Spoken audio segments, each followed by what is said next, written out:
मैंने लफ्जों को भी आंसू की तरह बरता है।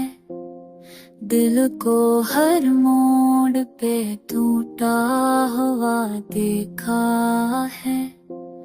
जो मला वक्त ने वो जख्म संभाले हमने, जो न मिला रस का भी सब्र से सौदा है।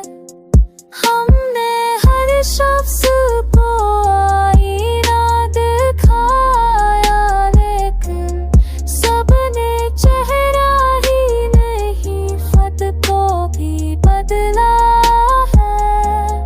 तेरी आवाज की आदत है मेरे कानों को, वरना इस शहर में हर शोर ही बेमानी सा है।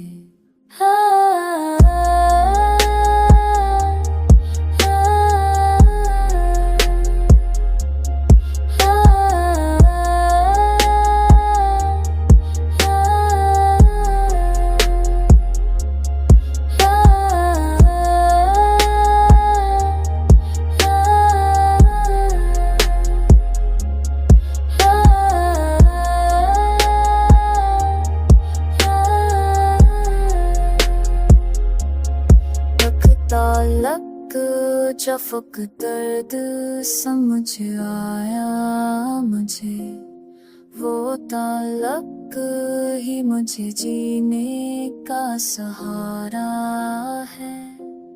मैंने माना था कि खुशी गुम है मेरे हिस्से में, हम भी ऐसा है जो शानों पे सजाया